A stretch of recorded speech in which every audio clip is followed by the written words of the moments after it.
Nico Williams to Barcelona is happening again. Only this time it's just pure bad business. Nico Williams, Alex. As I say, here we go again. Does Barcelona really need Nico Williams? Why could he become a signing they regret in the future? And what's the deal with the club that means signing Williams has them in a difficult situation? It's like last summer. Nico Williams, one of the stars of the Euros, to make a move from Athletic Club to Barcelona. Suggestions now, that isn't going to happen. Except it didn't happen. Nico Williams chose to reject Barcelona's offer and stay at Athletic Bilbao instead.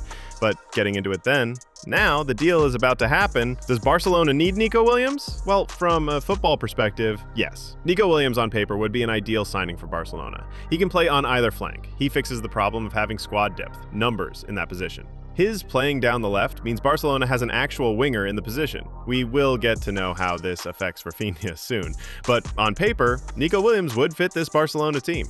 But that would just be looking at it from a sporting perspective. Why Nico Williams could be a signing Barcelona regrets in the future? It's more than you think. The most obvious problem is financial. To get Nico Williams, Barcelona would need 58 million euros.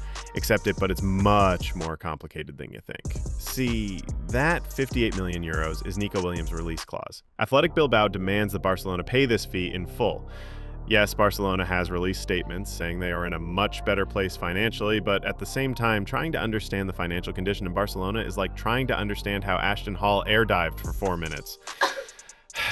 It's complicated.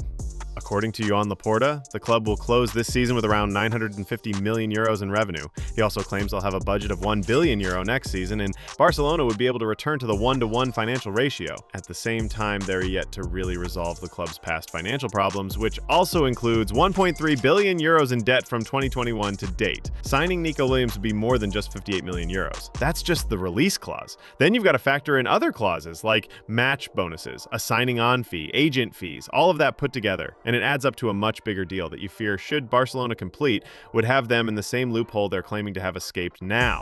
Then the dude from La Liga chipped in on. According to Javier Tebas, president of La Liga, Barcelona still doesn't meet the requirements to sign freely and can't operate under the 1-to-1 rule yet. If they want to sign Nico Williams, they have to sell and adjust the accounts significantly. This adds up even more when you look at the names considered for the position. Before we get into that though, see that subscribe button to Football Historia down below? Click it if you haven't already yet for more content like this. Luis Diaz was a big one. There was reportedly direct competition between sporting director Deco and club president Joan Laporta on whether Diaz was the better option. From a financial angle, he probably is. You'd probably be wondering how, considering Liverpool reportedly won't be taking anything less than the 60 million euro price tag they've slapped on Diaz. But the big breaker here is that the Diaz deal allows the club the option of paying installments. In this case, it could be 15 million euros spread over 4 years, or 20 million euros in 3 years. With Athletic Club, they're taking that 58 million euro fee at a go. Again, financially, it seems like there's a lot with this than Barcelona would be willing to admit. But all of this is on the financial aspect. The actual team? Nico Williams brings more than probably even Hansi Flick realizes. We touched on it earlier, but now we can expand on it a bit. It'll be unwise to say Nico Williams doesn't add value to this Barcelona team. For a start, watching him play with the Spanish national team, he almost looks like he was tailor-made to play for either Barcelona or Real Madrid. He's quick, he's good on either foot. When he's on that wing, he's got incredible dribbling ability, and his end product this season hasn't been bad either. 20 goal contributions in 50 games. This is decent. It's looking ever likely now that he'll join Barcelona. When he does, there's an obvious question: what happens to Raphinha? This again is tricky because on one hand, the truth is Raphinha exploded this season. 34 goals and 26 assists in 57 games for Barcelona. La Liga player of the season. He didn't play as an out-and-out winger. He moved into the half spaces in attack to get closer to goal and on the end of chances. With Nico Williams, Hansi Flick and Barcelona will be getting a pure wing threat. Judging by what he has been for Athletic Club in Spain, he'll hug that touchline and drag fullbacks to angle to this is in the games where Raphinha had to take on fullbacks one-on-one, he struggled at times, which in turn led to the team trying to create overloads to leave Lamine Yamal in one-on-one situations. Nico Williams should solve this, but the idea here is, to what expense? Sure, he adds squad depth, but would he be willing to come to Barcelona and miss out on starting in big games? Before you hit a conclusion on this, it's easy to just say Nico Williams comes in and Raphinha plays in the cam position instead of Dani Olmo, but we can't forget that this was a Barcelona team that was highly successful with a certain structure last season. It worked. So maybe Nico Williams isn't coming to replace Raphinha. maybe he's arriving to become his own, to become a big option for Barcelona down the left. If this happens, Raphinha gets pushed to cam, a position that he has played before. Maybe that's great. Could possibly end this entire thing. Except, Nico Williams playing down the left exposes a certain player at Barcelona. Alejandro Balde, he's incredible going forward. It almost felt like he was a cheat code playing at left back for Barcelona.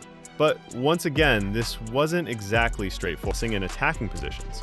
The fact that Raphinha is a pressing machine also means Balde wasn't isolated when it came to defending that flank. Raphinha relentlessly pressed and defensively. But Nico Williams, it's a different picture. For Balde, he'd first off have more defensive work to. Don't get it wrong, defensively, Alejandro Balde is decent. All season, averaged 0.85 tackles per 90. He's ranked in the 21st percentile in this category. 7 interceptions all season, the same percentile ranking as well. Of the 218 ground duels he contested, he won 121, ranks in the 47th and 59th percentiles respectively.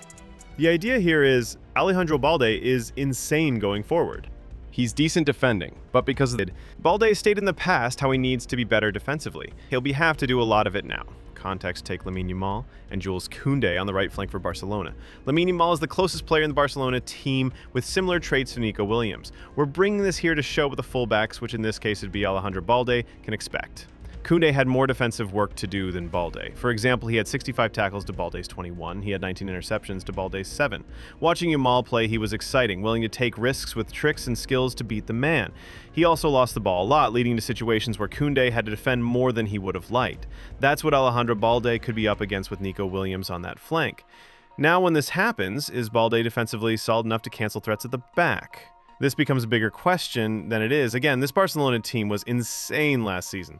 They won everything in Spain. The truth is the only reason they got knocked out of the Champions League was that defense. Hansi Flick's system is to attack and almost outscore the opposition. He's willing to concede to attack. The balance was perfect last season. This isn't to suggest that Nico Williams disrupts it. It's just showing what could happen should he come into the setup. He's not going to press crazy like Raphinha, nor is he going to help out as defensively with the system. It also seems that with Nico Williams in Barcelona, everyone has forgotten what happened last summer. Despite Barcelona having a financial situation at the time, the club has admitted that they could have signed Nico Williams, or at least gotten a deal in place. It didn't happen, not necessarily because of the finances. It didn't happen because Nico Williams rejected the club. According to this, Nico Williams rejected Barcelona because Athletic Club is his family, and he didn't think he'd find that bond anywhere else. He made this statement in March. 4 months later, and suddenly Nico Williams is rejecting proposals from other clubs because he prefers Barcelona? What happened to that bond then? The one he said he couldn't find anywhere else? How did that family decision get broken in 3 months? It might sound like a harsh truth, but it is. There's a possibility that Nico Williams refused to join Barcelona in the summer to access his options. In the same time frame, he's had offers from Arsenal and Bayern Munich. And also in that time frame, Joan Laporta seems to have forgotten what he told the public. Una salutació, president.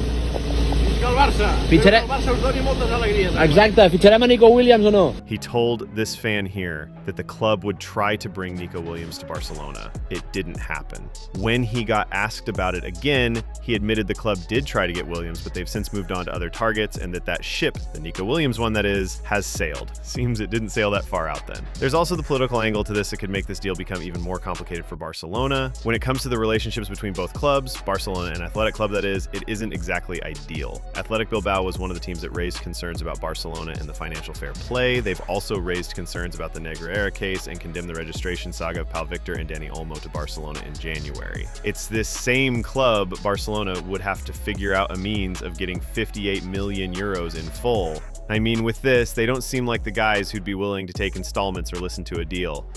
Truth is, the Nico Williams deal to Barcelona looks good, but it's just so complicated with reasons mostly financial that makes the deal harder for Barcelona. There is no denying that the team needs a left winger. For starters in the team, they've only got 2 actual wingers in the system. For a team that would be fighting on at least 4 different competition fronts next season, that's not enough in squad depth. But that they need a left winger doesn't exactly make Nico Williams the ideal choice. It would have been easier to negotiate a better deal with Barcelona and Luis Diaz, or even Manchester United and Marcus Rashford, a player who's publicly flirted with the club. Rashford has stated his intention to join Barcelona in the past. There's every reason to believe they'd have gotten him for less. We can try to ignore it or downplay it as much as we can, but even though they didn't necessarily play the same position last season, the comparisons are bound to happen. Last season was so bad that Raphinha had to speak out. He talked about how the news of Nico Williams joining the club and potentially taking his shirt number with him getting sold affected him. The only thing is, he channeled his anger on the pitch and in turn delivered a Ballon d'Or worthy season. Click the next video to find out how Raphinha ghosted Nico Williams.